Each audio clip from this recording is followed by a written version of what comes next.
cana-de-açúcar é transformada em sonhos pela Coagro. Sonhos de quem produz, de quem trabalha e de toda uma região que cresce e se desenvolve. Coagro, gerando muito mais do que renda, mais que desenvolvimento, gerando esperança. Coagro, referência na produção de açúcar e etanol. Siga a Folha FM no Instagram, @FolhaFM98 oficial. Siga, curta e compartilhe. A RadMed, mais uma vez, é pioneira e já realiza a ressonância magnética multiparamétrica de próstata, o que há de mais moderno em exames de próstata. Exame não invasivo, rápido e confortável, a técnica mais avançada e eficaz de detectar e avaliar o câncer ou qualquer outro problema na próstata, assim como indicar o tratamento mais adequado. RadMed, sempre à frente. Começa agora o Folha no Ar, primeira edição.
Quarta-feira, hoje, 7 de agosto de 2024, começa agora pela Folha FM 98,3, emissora do Grupo Folha da Manhã de Comunicação, mais um Folha no Ar. Todas as informações importantes, tudo que você precisa saber, o que está acontecendo agora em Campos e toda a região, é destaque aqui na Folha FM 98,3. Lá também no Face, no YouTube e no Instagram você pode conferir este programa ao vivo e com as imagens. Logo mais tem reprise na Plena TV e daqui a pouco teremos o podcast deste programa em todas as plataformas tocadoras aí de podcast. São 7h06. Muito bom dia, sejam todos bem-vindos. Vamos lá, começando aqui no programa de hoje com as principais informações, a gente tem a previsão do tempo segundo o Instituto Nacional de Meteorologia. Campos terá hoje tempo bom, céu claro e com sol. A máxima hoje chega a 31 graus, a mínima é de 19 graus. Agora aqui no centro da cidade faz 20 graus com tempo bom. No programa de hoje, com o Edmundo Siqueira na bancada, temos o prazer de receber o Rafa Pinheiro. Ele é professor, arquiteto e mestre em mídias criativas e está lançando este livro, Casas Ilustradas, que eu mostro aqui agora, Campos dos Goitacazes. Quer dizer, será que vem aí Casas Ilustradas, Rio de Janeiro, Casas Ilustradas, outras cidades, né? Pode ser, é um sugestivo esse título aqui. O Rafa fala sobre esse livro, que é o maior barato, muito bacana, muito legal. E ele destaca aqui, acho que dá uma sensação aqui de pertencimento. E eu já logo pensei naquele projeto do Edmundo que a gente tem, que eu estava esperando Edmundo ser vereador para a gente lançar esse projeto, mas Edmundo desistiu na última hora aí. Se a Luísa está aqui, ele já ia meter aquela do seu amigo lá. Educação nas escolas, né? Que assim, patrimonial. Essa coisa histórica, patrimonial e histórica que a gente não tem, né, com profundidade, com detalhes na nossa rede municipal, não tem nem projeto para isso. Algumas escolas fazem, alguns professores se esforçam, fazem, e aí fica uma coisa muito aleatória, né? Não tem assim na grade curricular a história, né, e o patrimônio histórico de Campos. Não tem. E olha que Campos tem uma rica história e um riquíssimo patrimônio histórico. Infelizmente, a gente não... E daí, na minha opinião, vem essa coisa da gente não ter o pertencimento pelo que é nosso de fato. É pelo menos o que eu penso. O Rafa fala também com a gente daqui a pouco sobre, além do livro, sobre a arte e cultura como agentes transformadores. E, por fim, ele fala do centro histórico e aí também, né, outra pegada para a gente desenrolar aqui na visão dele, que não é de Campos e que traz para a gente um pertencimento de uma pessoa que não é campista e que dá para a gente assim, meio que um tapa daquele de luva, né, de pelica, no pé da orelha, no bom sentido da palavra. É um tapão na orelha da gente que é de Campos e muitas das vezes, né, não reconhece. Tem muita gente que reconhece, mas o que a gente cobra aqui, e é sempre cobrado, a gente sempre fala, é justamente isso. Não é uma ou duas, três, 10, é todo mundo ter o pertencimento daquilo que é nosso. Para ter pertencimento, você precisa primeiro conhecer. E conhecimento é infundido, é passado aonde? Nas escolas. Bom, também, né? Mas vamos lá. E os patrimônios campistas também. Então, meu caro Rafa, um instante só para a gente começar esse bate-papo que eu tenho certeza vai ser muito bom. E o Rafa que está hoje também na multimídia aí. Cadê o Rafa? Me presta aí, por favor. Está aqui, ó, no Folha 2, no caderno especial do jornal Folha da Manhã impresso, né? E se fosse combinado não dava tão certo. A agenda podia não dar porque a gente não combinou. Foi realmente coincidências dessas boas da vida. Olhar de artista pelas casas de Campos. Rafa, aqui colocou Rafa Peçanha. Rafa Peçanha Pinheiro ou é Pinheiro Peçanha? Ah, tá. Então é Rafa Pinheiro. Lança livro com 40 casinhas desenhadas e comentadas da área do Centro Histórico de Campos.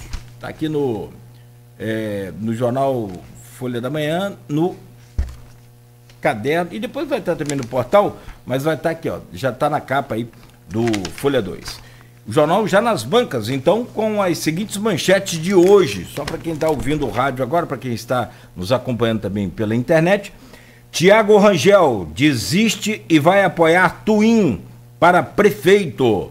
Clodomir Crespo também abriu mão para ser vice de Twin. Em Quissamã, Fátima é ofendida pela oposição. Em São Francisco, 3 nomes são oficializados. Está aqui na capa de hoje do jornal Folha da Manhã.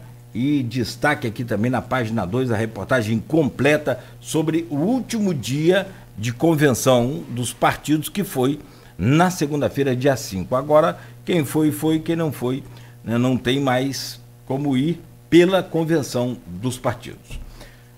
Campos ficou com 5 candidatos, então, né? A gente vai confirmar aqui até o final do programa, para não falar de cabeça e errar, mas são 5 candidatos, agora candidatos aprovados pelas convenções dos seus partidos. Mulher é assassinada dentro de casa em São Francisco. Violência.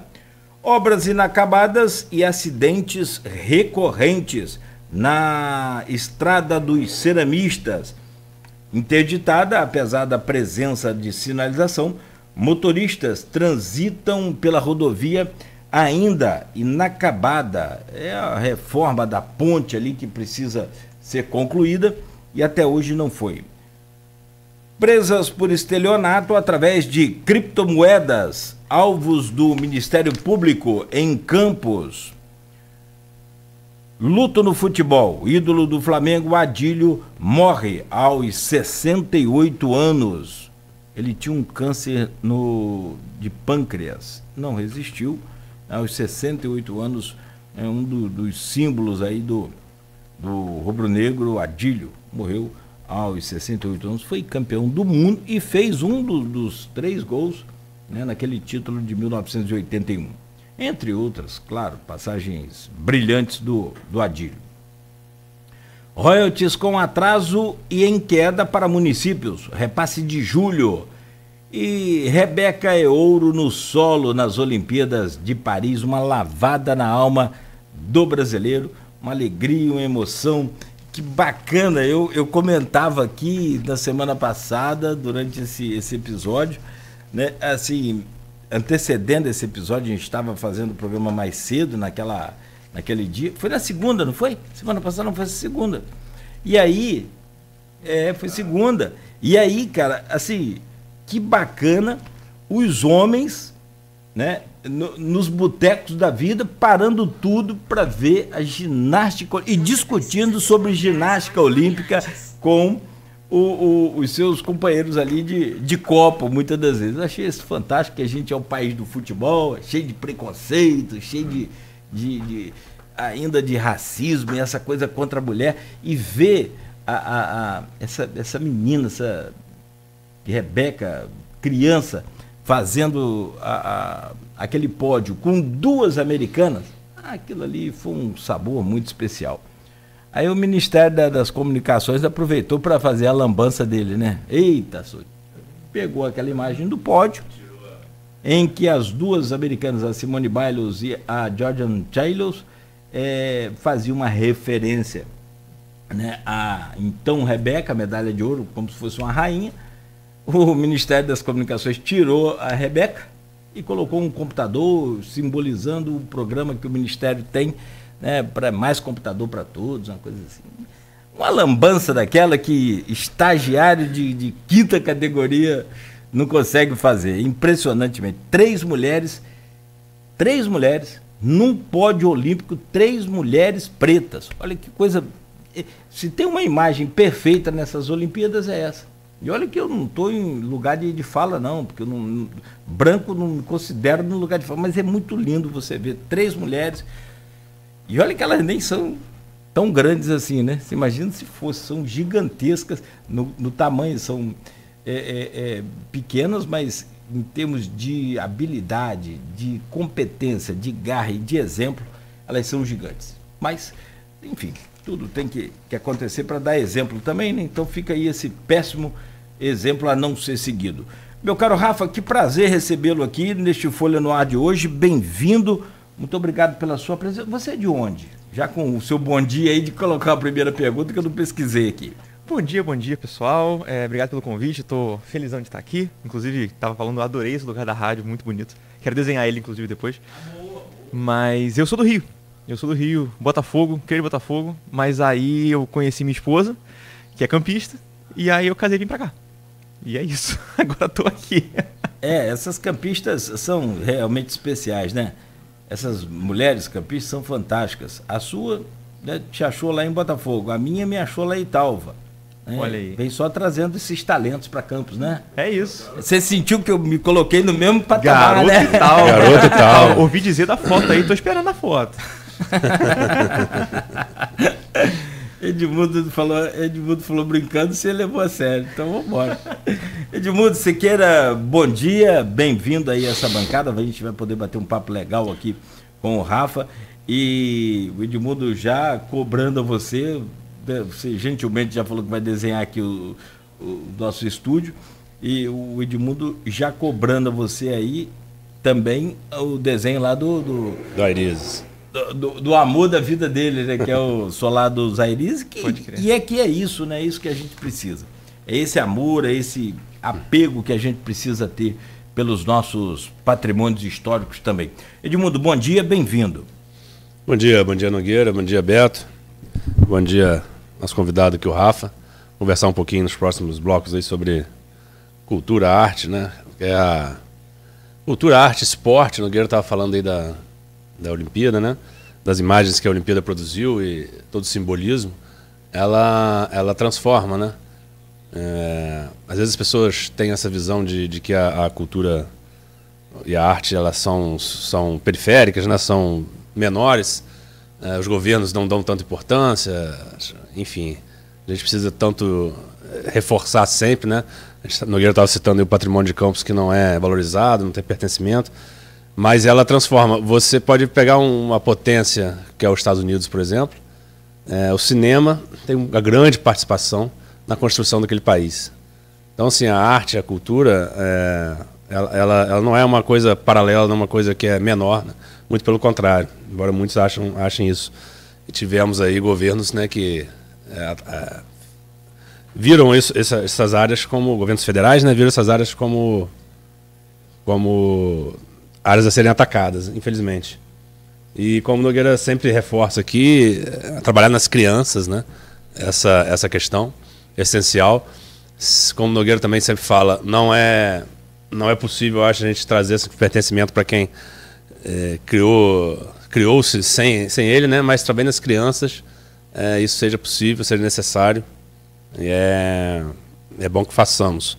O Rafa está na fundação, inclusive, e a gente pode comentar depois um pouco sobre isso, mas é papel da fundação fazer isso. Eu me reuni pessoalmente com o secretário de Educação há um tempo para propor isso, mas não foi à frente. Eu acho que o Rafa lá pode ser, inclusive, um dos incentivadores desse projeto, né? Como a gente também é aqui. E só reforçar de novo o que o Nogueira citou na abertura, que é da imagem da Rebeca. Acho que traz um frescor ao brasileiro, um brasileiro que não é só futebol, como foi mostrado aí. Traz uma energia nova, acho que é muito simbólico, como o Nogueira disse, duas americanas reverenciando uma brasileira ali de muito talento, né? Provado e reprovado. E que bom que a Olimpíada tem trazido essas imagens. E eu estava conversando com a Luísio, aqui da Luiz Abreu Barbosa, no fim de semana. Ele estava falando de 3 esportistas que conseguiram parar no ar, né? Ele falou que foi o Pelé, o Jordan, né, do basquete, e agora o Medina. Você vê que é uma foto que ele está parado no ar, assim, aquela foto. Parece que ele pegou ele em pé assim e colocou na foto, né? O Pelé pulava a altura, tem uma foto dele pulando a altura gigantesca atrás de um zagueiro alto, muito alto, e ele lá em cima, parado também no ar. E o Jordan, né, que voava para fazer as cestas. E a Luiz observa isso, eu não tinha observado. Ele não só voa, mas ele parece que ele estava parado no ar, assim, uma loucura. O Rafa, que é de arte visual, parece mesmo que você pegou a imagem do Medina e colocou lá naquela cena, né?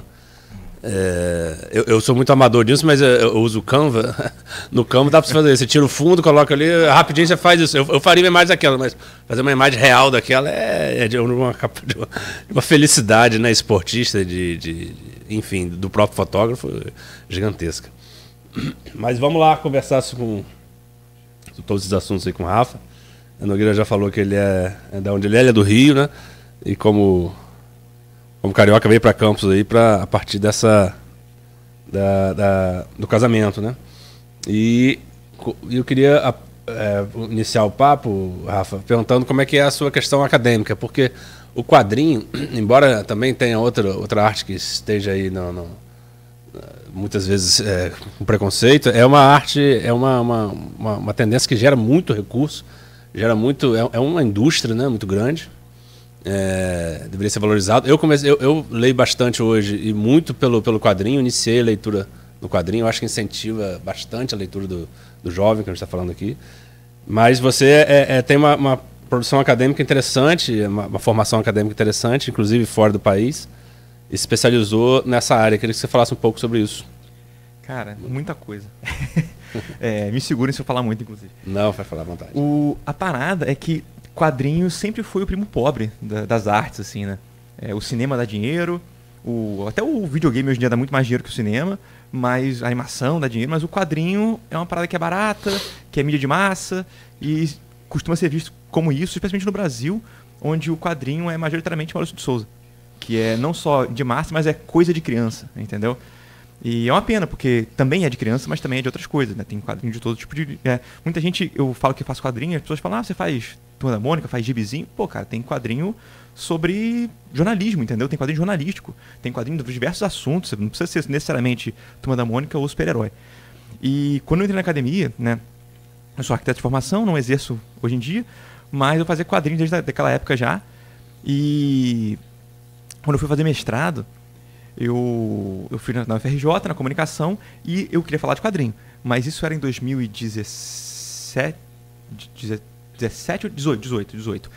E ainda era um pouco difícil falar quadrinho na academia e tal. Então, o nome técnico do meu mestrado na época, depois até mudou, era Tecnologias e Linguagens da Comunicação com Foco em Editorial. Toda uma ginástica pra poder falar quadrinho, entendeu? Depois virou Mídias Criativas, que eu acho mais abrangente, mais bonito, né? O programa mudou de nome. Mas hoje em dia também a gente está com bastante pesquisadores de quadrinho, né? Porque o quadrinho acaba sendo uma parada transmídia, então tem gente da educação, da história, da comunicação, de várias áreas falando de quadrinho na academia. Mas, curiosamente, tem pouca gente falando sobre o fazer quadrinho. É muita gente pesquisando o que está no quadrinho. Então, tipo assim, o que se diz com o quadrinho tal, qual é a mensagem passada, né? O que é legal, mas eu sinto falta de produção acadêmica sobre como fazer melhores quadrinhos, entendeu? É uma coisa que eu quero fazer, inclusive, num doutorado que talvez venha aí, mas aí é outro papo.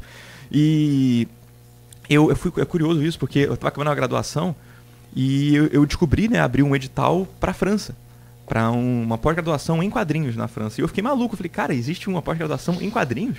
E aí eu fui descobrir que lá tem graduação em quadrinhos, você pode se formar quadrinista, entendeu? O que é muito doido. Lá é uma profissão, de verdade, entendeu? Aqui eu já ouvi em evento, você ir num evento, tá vendendo lá, e chegou uma criança, que legal aqui, mãe. Ele que fez, a mãe, que bonito, você trabalha também ou só desenha? É complicado. Então, assim, é difícil a gente passar por essa barreira aqui no Brasil. Tá melhorando, né? Porque eu acho que o cinema recente tem muito a ver com isso. E eu não sou um cara que lê muito super-herói, já li muito, mas eu acho que o quadrinho de super-herói acabou tendo um efeito positivo nesse sentido, porque as marcas, os grandes players começaram a ver, porra, dá pra fazer dinheiro com isso. Porque, pensa só, eu faço um quadrinho, vou falar de dólar aqui. Eu faço um quadrinho que custa pra mim $10 mil, tá ligado? E aí, se der errado, eu perdi $10 mil. Se eu faço um filme que custa $10 milhões e der errado, eu perdi $10 milhões. Então eles entenderam que o quadrinho é uma fazendinha. Eu testo o conceito ali, se deu certo, eu faço o filme, entendeu? E aí Marvel tá fazendo isso, DC e todos até as outras coisas que não são nem de quadrinho. Anunciaram recentemente um filme chamado Aqui. Não sei quem viu esse trailer, que é um filme que, tipo assim, a câmera tá parada e você vai só andando no tempo. Você não anda com a câmera. O filme inteiro a câmera tá parada. E é um quadrinho isso. É um quadrinho muito bom, inclusive, ganhou vários prêmios nos Estados Unidos. Muitas coisas são baseadas em quadrinhos, mas ninguém sabe. Porque o quadrinho é uma ótima forma de testar conceito, porque ele é, entre aspas, barato. E que perto das outras mídias, maluco, o quadrinho é barato, entendeu? Porra, perto da animação, do cinema, é barato. Então enfim, não sei se eu respondi a pergunta, eu acho que eu fui para um caminho muito longe aí. Mas... Não, é essa coisa da graduação, da academia relacionada ao quadrinho, né? Que é interessante a pesquisa, né?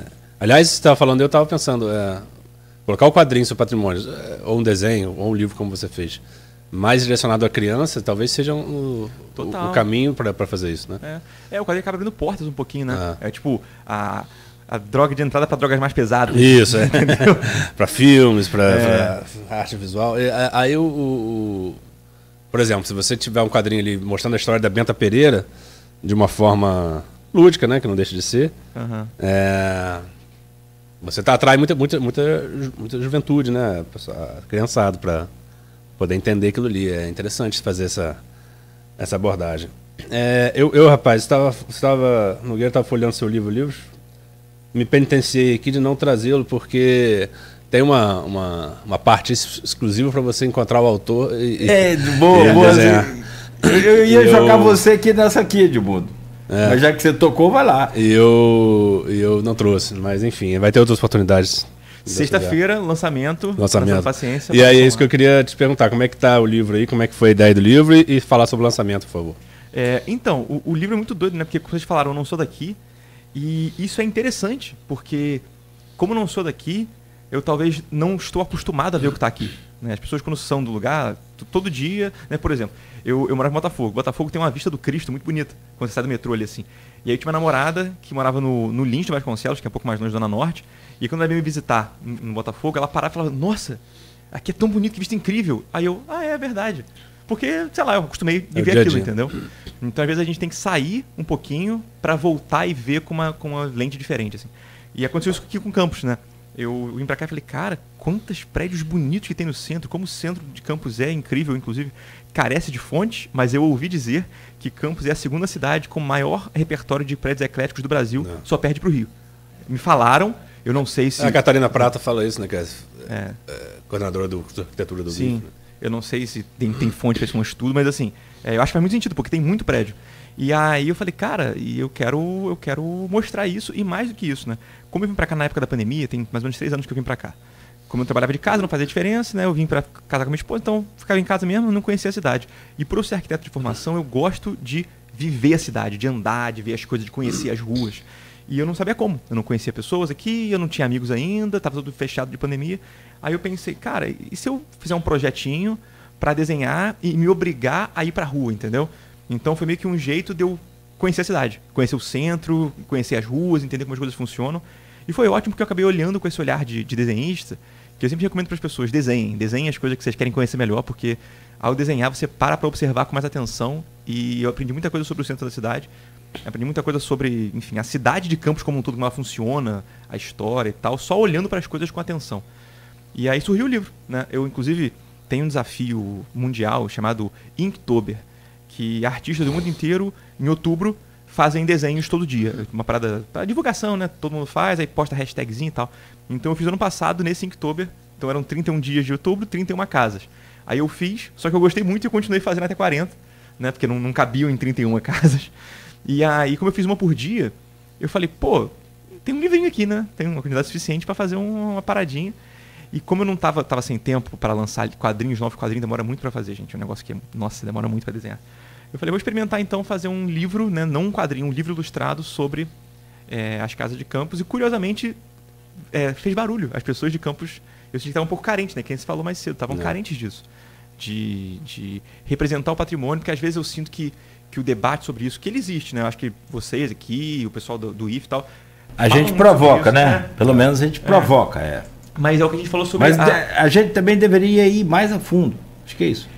Mas é porque, às vezes, o debate mais acadêmico e tal, ele não alcança as pessoas, a pessoa aleatória, o leigo, entendeu? Então, talvez o negócio ilustrado é o que a gente falou sobre quadrinhos ser uma porta de entrada, entendeu? Então, a coisa ilustrada talvez chame a atenção de um cara que nunca pensou nisso e fala, olha só, é verdade, né?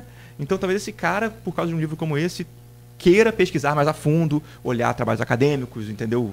Sei lá, ou até a mídia se interessar por isso, porque uma coisa que eu acho que vai ser legal é que esse livro vai ser lançado aqui na sexta-feira, né, na Santa Paciência. Eu quero fazer um lançamentozinho lá, porque é uma das casas que está desenhada no livro, então é um motivo especial para ser lá, né?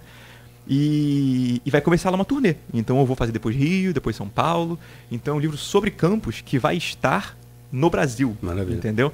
Ele não vai rodar aqui dentro só. As pessoas de outros lugares vão ver.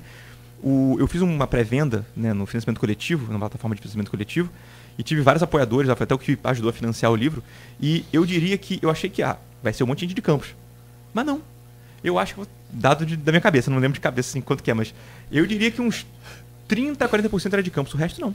O resto era Rio, São Paulo, Minas, entendeu? Então pessoas de outros lugares do Brasil falaram, olha, um livro sobre Campos, vamos ver qual é, né? Inclusive vieram 3 pessoas do Rio que falaram comigo, e aí, quando é que vai ter o lançamento no Rio, quando eu anuncio de Campos? Eu, faz sentido? Faz, porque é um livro que não é sobre Campos, ele é sobre arquitetura, patrimônio, então interessa para as pessoas. Acho que pode ser, sei lá, útil para a comunidade como um todo. Assim. Olha, além, como você falou, uma cidade de grande patrimônio eclético, uma cidade histórica, né? Uma cidade que representa muito. O Rio e Campos, né? Tem essa relação embrionária com o próprio Brasil, né? Talvez algumas pessoas tenham essa noção, porque infelizmente muitos não têm. Inclusive na capital, o nosso estado é muito direcionado para a capital, né? Por ser muito relevante, né? A capital do nosso estado, o Rio de Janeiro. Mas Campos tem uma cidade colonial, uma cidade de 1652, primeira Câmara, enfim, tanto histórico que passou Nilo Peçanha, Zé do Patrocínio, tantos vultos, Benta Pereira, que a gente tem aqui, que são interessantes de retratar, né? Isso é muito grandioso, assim. Talvez algumas pessoas de fora não tenham essa mais visão melhor do que muita gente aqui de dentro, né? É uma coisa doida porque eu tenho o hábito de desenhar na rua, né? Eu vou pra rua ficar desenhando e tal, até para desenhar as casinhas. E aí já aconteceu eu desenhando na rua e pessoas pararem e falarem, que legal o desenho. Eu explico, eu tô desenhando, mano. Enfim, um prédio histórico, uma coisa aqui. E pessoas falarem, é verdade, Campos tem muito prédio bonito e tal. eu sinto que existe, de novo, pela experiência de fora, assim, eu sinto que existe uma noção de que tem coisa bonita aqui, mas ninguém sabe o que fazer. O que eu faço com isso? Tem prédio bonito, mas talvez políticas públicas sejam necessárias. É uma coisa que não adianta as pessoas saberem. Tem que haver um trabalho sistemático e estrutural para fazer programas de restauração, né? Um exemplo interessante até é um cara que fez prefácio para o livro, né? Tem 2 prefácios, da Maria Catarina e do William Bittar, que é professor de arquitetura lá da UFRJ, e que ele foi o cara que escreveu a bibliografia sobre arquitetura eclética no Brasil, entendeu? Foi meu professor, inclusive. E ele fala que a Lapa lá no Rio, que para quem não conhece o Rio é um centro, é um bairro lá no centro, que estava bem degradado nos anos 70 e 80, era um lugar esquisito. Tanto que quando eu estava crescendo, meus pais falavam, vai na Lapa não, porque a Lapa é complicado, é perigoso e tal. E aí, nos anos 80, houve um programa do governo de corredor cultural, que eles fizeram uma cartilha, todo mundo que tinha prédios lá tinha que restaurar de um jeito específico, com a linguagem histórica, deram incentivos fiscais e tal. Demorou uns 30 anos aí, mas há uns 10 anos que a Lapa é destino internacional. E ficou bonito, ficou visitável, tá legal de visitar, né? Então, assim, uma coisa nesse sentido aqui talvez funcionasse. Eu sei que demora, é um processo, mas quem sabe um corredor cultural no centro, que daqui a uns 20, 30 anos, 20 anos porque aqui é menor, né? Você consiga fazer o centro ser visitável, bonito, sem loja fechada. É um sonhozinho que eu tenho. Eu já escrevi sobre isso algumas vezes, né? Inclusive a carência de uma política pública aqui em Campos nessa área é assustadora. Assustadora porque Campos é uma cidade que precisa muito disso e com muito potencial para isso, né? Como você falou, gera muitas outras questões.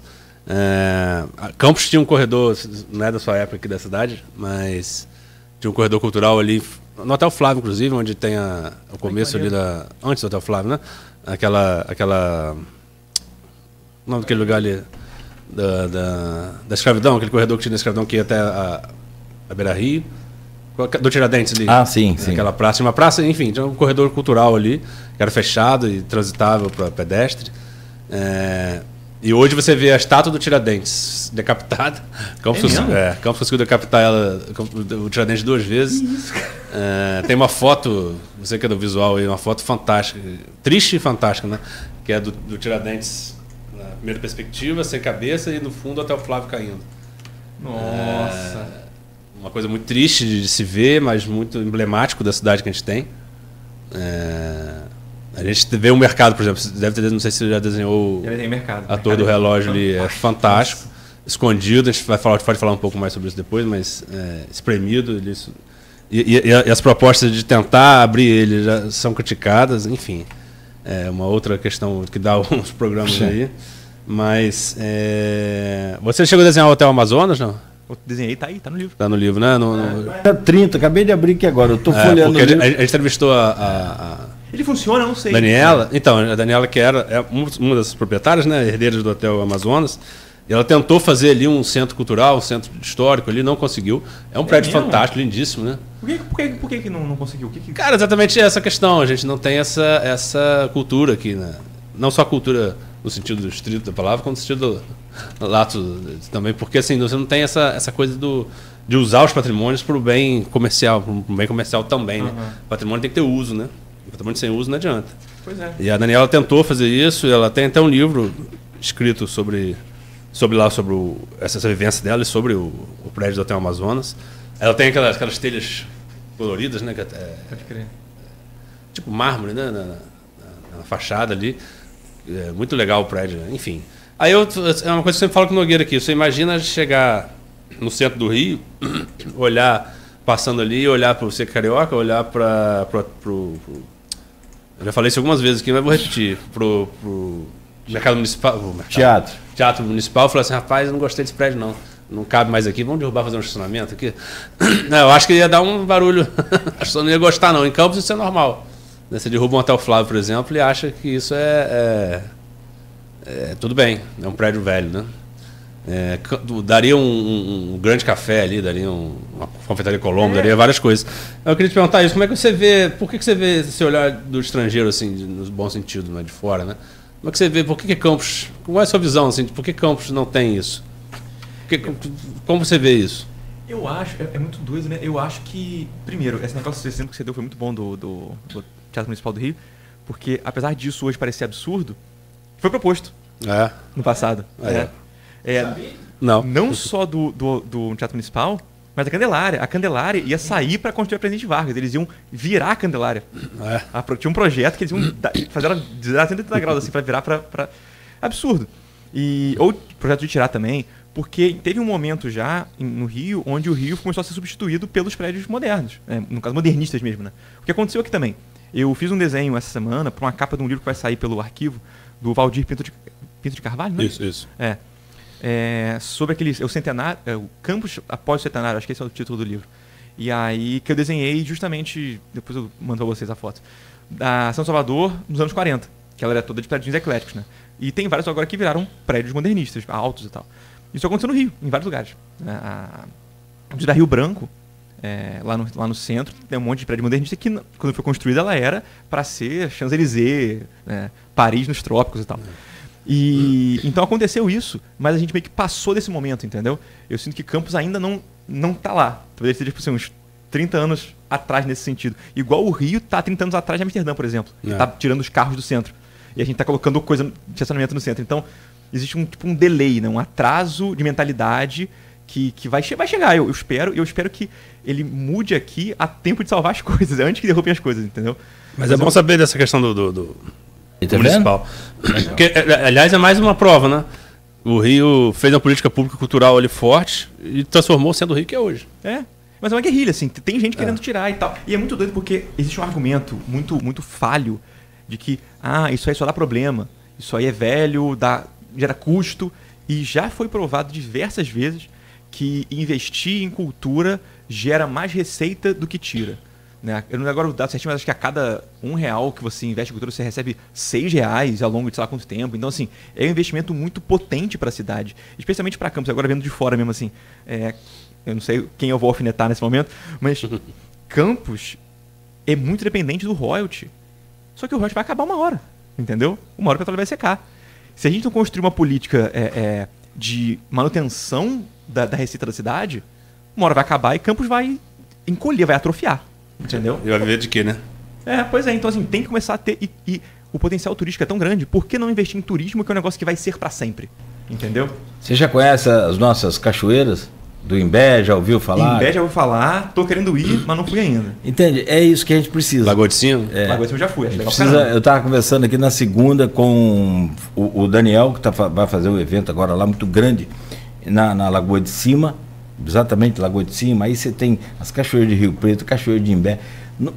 Se a gente não tivesse esse potencial, tudo bem, mas a gente tem o potencial. O nosso Morro do Itaoca, que você já deve ter ouvido falar também, não fui, mas quero ir. Gloriosamente ficou fechado no último verão, férias, porque correu um barranco ali.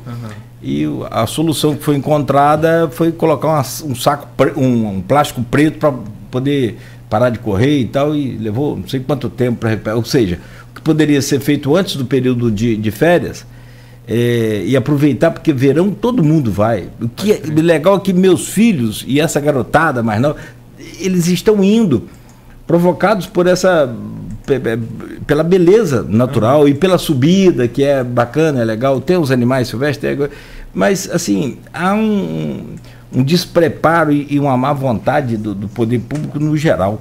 Posso fazer umas perguntas aqui sobre o livro, rapidamente? Eu comecei a separar aqui um monte de página para a gente falar sobre algumas coisas que eu observei. Uma é que você desenha aqui, me parece que só os que estão fechados, a princípio, as fachadas que estão fechadas. Assim, em má estado de conservação, é sua preferência ou não? Mais ou menos, tem dois parâmetros aí. É que é um pouquinho de um registro das casas que estão mal cuidadas. Então eu queria também mostrar isso, né? De casas que poderiam estar melhor, não todas, mas eu acabei tendo uma preferência pessoal. Mas tem um fator meio inusitado, que o tempo que eu tinha para olhar essas casas e passear pelo centro foi fim de semana. Então algumas coisas abrem, mas quando eu fui estavam fechadas. Depois eu descobri isso, entendeu? Então tem algumas casinhas aí que durante a semana funcionam, mas que quando eu fui estava fechado e eu achei que estava fechado. Entendeu? Estava fechado no momento, entendeu? Sim, que eu fui desenhar. Agora, tem um outro lance aqui, e eu vou dar o crédito a quem tem que dar. Isso a Luísa faz de forma assim muito fantástica, né? Muito profissional, ele é muito profissional. A Luísa integrante dessa bancada aqui, é titular dessa bancada, que é o crédito a quem tem. O profissional tem que ser assim. Rodrigo Gonçalves, e olha que eu vou ao mercado 2, 3 vezes por semana, hein? E Edmundo sabe, a gente acompanha aqui a luta para manter aquele mercado vivo, retirando aquela feira do lado ali também, que é outra coisa. A feira é uma coisa, o mercado é outra. Bom, o Rodrigo Gonçalves observou uma descaracterização da fachada de algumas lojas que vendem aparelhos celulares, smartwatch e tal, essa coisa toda. E aí tem essa coisa mais futurista, mais modernizada e esses designs. E eu percebi aqui que eu quero entender, é uma crítica, é um alerta, é uma cobrança que a partir da página 34, acho que foi quando você estava desenhando lá o Hotel Gaspar, na página... Não, o Hotel Gaspar está na página 50... Não, peraí, página 30. Antes um pouco. Não achei aqui o Hotel Gaspar. Página 30 que está o Hotel Gaspar. Na 34, aliás, com 2 páginas, né? O Hotel Gaspar aqui, para quem está nos acompanhando aí. Esse é o Amazonas, né? Ah, não, esse é o Amazonas, perdão. Esse é o Amazonas. Não, mas a partir de quando você esteve lá na rua Paul Percy, que é ali do Hotel Gaspar, não é? Então, você observou e começou a desenhar, pelo que eu entendi, e isso é o que eu estou vendo. Se foi isso que você tentou passar, então você conseguiu. Mas vamos lá. Bem na Praça São Salvador, essa suposta adega 52, isso é antiga essa adega, já descaracterizando ali a parte de baixo. Aí vem, vou ficar falando o nome das lojas não, para não achar que a gente está... Entendi o seu ponto. Mas vamos lá, aí depois vem outro salão de beleza, também aqui na 13 de maio, salão de beleza não, loja para produtos de salão de beleza. Aí tem outra aqui, mais uma casa em processo de descaracterização na rua 13 de maio, tal. E, cara, isso aqui é uma crítica, é um alerta. O que você quis dizer com essa sequência que vai até aqui na página 40, com até o Magazine Luiza, tudo descaracterizado? Então, Mas aí tem um complicador. Mas lá no começo você falou que, poxa, as casas deveriam ser aproveitadas, deveriam ser utilizadas. Seu sonho, em uma delas aqui, você escreve que é comprar um palacete desse, recuperar e colocar para funcionar. Por favor, se algum investidor aí não quer fazer outra hamburgueria na cidade, vamos fazer um negócio diferente, na moral, fala comigo. Como é que é essa coisa na sua cabeça? Então, é legal, porque eu queria me focar no centro, como eu falei para vocês, né? Eu queria tentar fazer as casas mais do centro. E aí eu senti que acabaram as casas que eu só bati o olho e via, né? Aí eu deixei fazer o quê? Olhar pra cima. E eu vi que tinham casas antigas, que não dava pra ver no nível da rua que eram antigas, porque tinha um letreiro de ACM, gigante, colorido, no térreo. E aí eu falei, pô, isso aqui podia ser um corredor cultural, só que as casas que se apropriaram disso, esqueceram que é uma casa histórica e fizeram a fachada da terra virar outra coisa. Abriram um buraco, né, enorme, um vão enorme, colocaram um letreiro gigante, colorido. E você não sabe nem que são casas históricas. Tem que, de fato, tipo assim, olhar de um ângulo específico para entender que é uma casa histórica. E eu queria que essas casas fossem usadas definitivamente, mas você pode usar sem fazer isso aí. Entendeu? Tem um exemplo legal, eu acho que é Cicobi, ou é um desses bancos que mais conhece, que tem ali no centro, perto daquela rua, não vou saber o nome da rua certinho, aquela rua que só entra táxi. Sabe qual é? É aqui na Carlos Lacerda. Acho que é isso. Na Carlos Lacerda, essa esquina da 21, em frente à Praça Tiradentes. Isso. Aí ali tem uma Cicobi. esquina ali. E, cara, é um Cicobi que você olha pra ele e vê que é um prédio histórico. Então você consegue fazer um uso do espaço sem tampar o prédio histórico.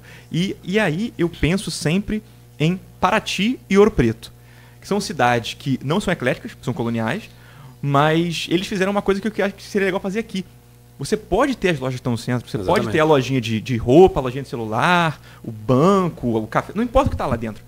O que importa ao invés de colocar um letreiro gigante descaracterizado, bota um letreiro de época, bonitinho, entendeu? Você pode ter a mesma função, só que com um espaço bonito. E aí... como a Colombo, né, por exemplo? A Colombo é um ótimo exemplo. Eu vou agora alfinetar os lojistas e talvez as pessoas que têm donos ali. Já ouvi esse discurso de que não, mas é muito difícil competir com os shoppings, porque As pessoas vão no shopping, que é mais, tem ar-condicionado, não sei o quê, tem onde estacionar, e aí o centro acaba ficando relegado e a gente, né, perde. Então, verdade. O shopping tem vantagens. Qual é a vantagem que o centro tem que o shopping não tem? É agradável de estar no espaço. Você não vai só comprar, você vai passear para um lugar bonito. Entendeu? Que o shopping não é bonito. O shopping não é bonito. O shopping é uma caixa de concreto. Então, ao invés de tentar competir com o shopping no terreno dele... Exatamente. Entendeu? Traz um negócio que só você tem. Eu vou dar um exemplo nada a ver, mas vai fazer sentido. Eu estava numa escola lá no Rio, que era uma escola tradicional de freiras. Uma escola enorme, que tinha uma sala de cinema, um museu, super interessante. Eu era bolsista, que minha mãe era professora, eu conseguia, né? Era um filho da professora. E aí começaram a febre dos cursinhos lá em Botafogo. Tem muita escola lá. E começou a perder muito aluno. Inclusive fechou a escola, uns 4 anos atrás fechou. É uma escola de centenário, assim. Porque um monte de cursinho, começou a competir e tal. E os caras falaram, a gente tem que vencer dos cursinhos. E começaram a contratar professor de cursinho e ter uma jornada de trabalho mais de cursinho, de aula, mais aulas e mais voltado para o vestibular.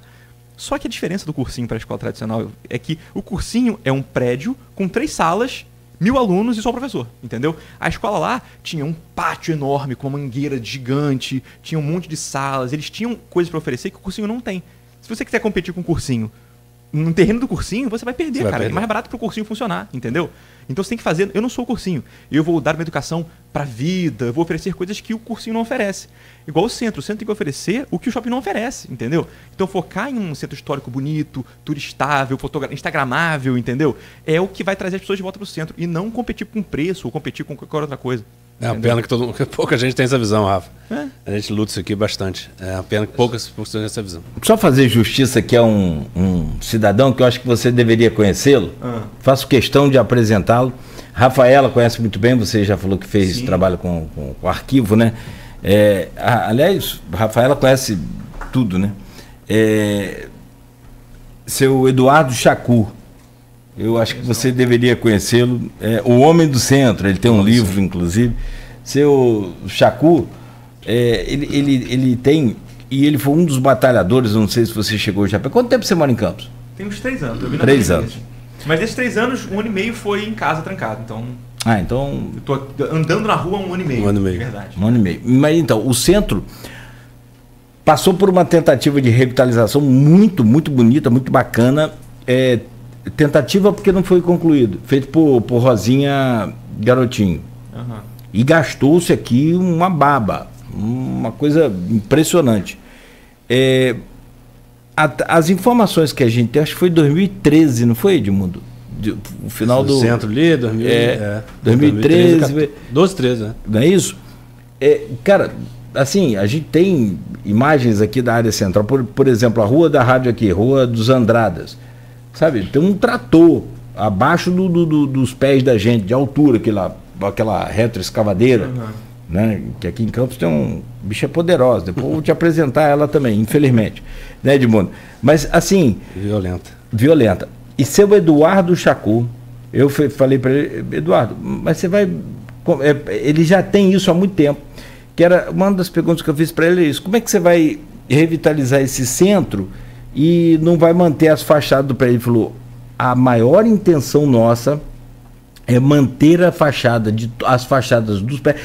Aqueles que fizerem vão ter um benefício, inclusive no IPTU, que é abrir a fachada daquilo que você falou, de forma original. Ou seja, só para fazer justiça, ele já luta por isso há muito tempo, mas aí encontra aquela barreira que a gente sabe invisível, que me parece que cultura, que patrimônio histórico não dão voto, então os caras não investem nesse esquema, né? Porque acaba sendo, isso que eu falei, é um trabalho que ele vai ter frutos, muito bons para a cidade, mas ao longo de muitos anos, entendeu? Não é imediato, não é tipo recapear a rua, que na semana seguinte todo mundo olha que bonito, né? É um negócio que vai, é igual a educação, vai fazer diferença daqui a 20 anos. Deveria ter começado há 20 anos, né? Pode ser agora. Você falando do centro, você pega o centro ali, cheio de uma fiação gigantesca na frente dos prédios de história. Você não consegue concluir um projeto de botijas de fiações. As fachadas todas encobertas com fiação, letreiro e... Desculpa, Edmundo, o grande problema foi esse. Inclusive, a prefeitura comprou os transformadores de solo, que não são esses suspensos, os bichos estão inclusive vazando o óleo aí, e a Ampla não mexeu dos fios, Cara, porque então, eu ouvi essa a ampla história. não é Enel, né? É assustadora de que parece que fizeram uma obra de instalação pros fios embaixo da terra. Tá tudo pronto, os tubos, tá tudo pronto. É o que eu te falei, passou máquina aqui, a profundidade, o tamanho dos dutos e de todo o sistema é tão grande que tinha, às vezes, que a gente chegava aqui, tinha uma máquina aqui abaixo dos pés da gente, uma reta escavadeira, cavucando, realmente, literalmente, né, como diz na roça, para tirar o solo e passar o... Não, e assim, deve ter sido caríssimo fazer essa Sim. obra. E tá parado ali, não vai, né? Daqui a pouco esse negócio vai... Não, foi nessa época que encontrou um cemitério indígena, não foi? Houve um cemitério e restos também ali na Barão do Escravos, Amazonas, na Barão na Teotônio Ferreira de Araújo, aqui no esquina com João Pessoa, quase algumas... Escravizados ali. Não é? Vasos e peças antigas. É muito doido, porque... Mais um exemplo da mentalidade, isso não é só Campos, não, agora falando do Brasil como um todo. Que é meio uma dissonância cognitiva, as pessoas não percebem como elas estão viajando. Eu vou agora, em setembro, fui convidado para dar uma palestra em Glasgow, na Escócia, sobre quadrinhos. Não é nem sobre arquitetura, sobre quadrinhos, que é a minha área de fato, né, que eu estou aqui saindo um pouquinho, tangenciando o que eu faço, para falar de quadrinhos na Escócia e tal. E aí eu falei para alguns amigos meus, todo mundo, nossa... Você vai então passear pelas cidades lindas, não sei o quê. A pessoa que acha isso incrível e quer passear na Europa, nas cidades lindas e históricas, não valoriza. É a pessoa que quer derrubar o prédio aqui e fazer estacionamento. Entendeu? Que curioso, né? Você quer visitar lugares que têm cidades bonitas e prédios históricos, mas aqui você também tem, só que quando é no seu quintal, você quer fazer... Um exemplo disso é o Hotel Flávio. Estava em ruínas, né? Realmente em ruínas. Mas assim, a reta escavadeira que Nogueira citou e teve bastante dificuldade de destruir, de derrubar o que restou. Aí você vai no Coliseu, tá lá uma ruína, visitada pelo mundo todo. Pois é. Aí você fala, você está comparando o Coliseu com o Hotel Flávio? Tô, porque é o nosso Coliseu. Total. Então, né, é nossa referência. Então não é questão de ser importância, uma não é importante que outra. A gente deveria dar importância. Mas é importante porque alguém foi lá e fez um trabalho de... Mona Lisa, 100 anos atrás, não era importante, pô. Exatamente. Mona Lisa ficou importante porque roubaram ela. Ela era uma pintura normal. E aí tentaram assaltar ela. E aí, por causa disso, foi a pintura que foi roubada. E foi roubada de fato, ficou uns anos perdida até ser reencontrada. E aí, quando ela voltou, todo mundo ficou nos jornais assim...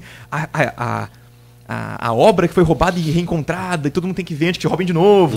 Então criou-se uma narrativa de que ela era importante e ela ficou importante. Você falou essa coisa de instagramável, é isso, cara, é contar história. Hoje é o Instagram, mas sempre foi contar história. Né? O Coliseu, por que o Coliseu é uma ruína legal? Porque teve um imperador que passou ali embaixo, teve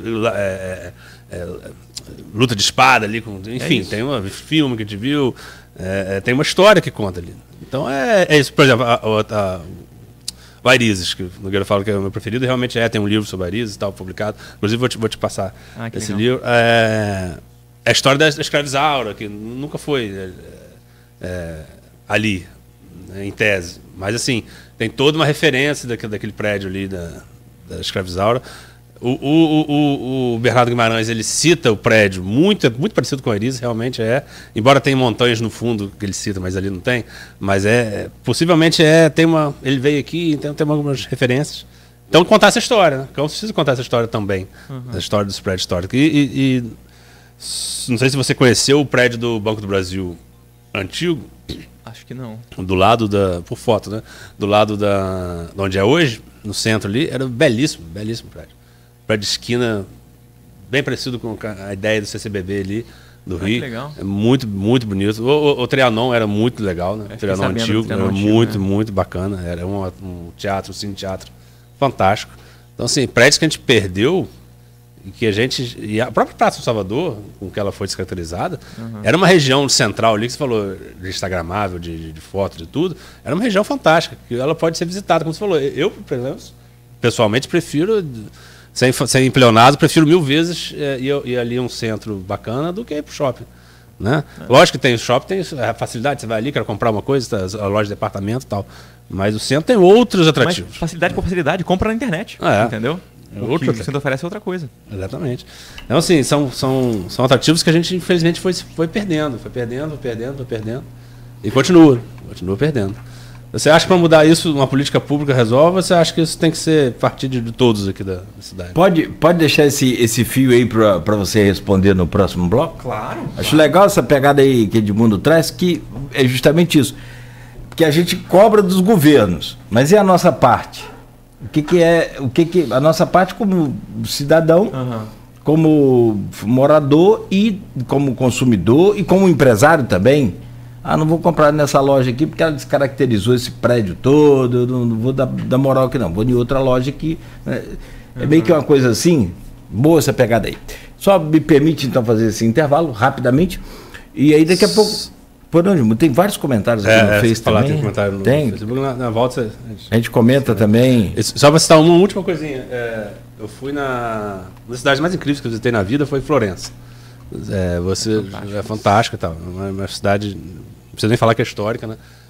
E daí uma história rápida, eu fui numa loja de sapatos com a esposa, e ela estava comprando, aí eu estou vendo a parede, eu falei, essa parede é pintura real, isso não é assim, pintura artística, né? E daí eu perguntei à vendedora, ela falou, isso é Michelangelo.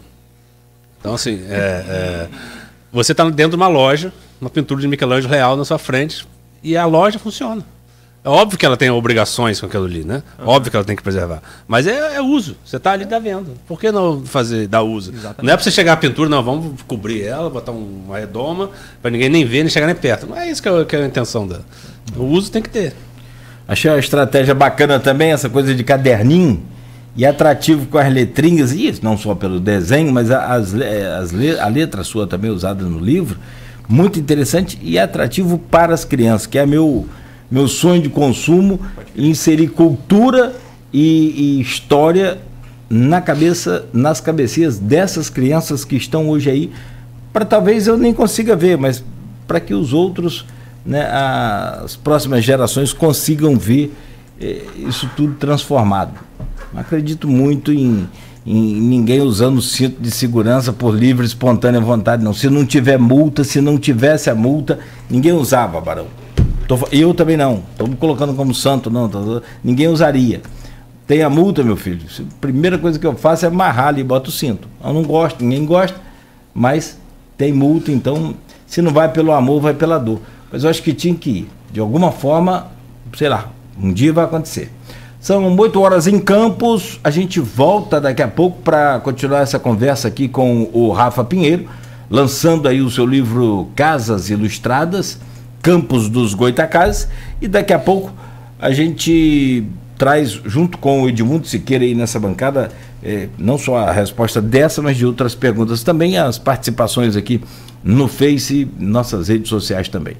No oferecimento de Proteus, Unimed Campos, Laboratório Plínio Bacelar e Vacina Plínio Bacelar, com apoio de Radmed, voltaremos a seguir. E agora, logo nesse bloco, aí já tem uma super dica da Nauta XP, para você investir o seu dinheiro com qualidade, investir o seu dinheiro com segurança e com rentabilidade. Uma equipe super qualificada para mostrar a você os caminhos corretos para você fazer o investimento.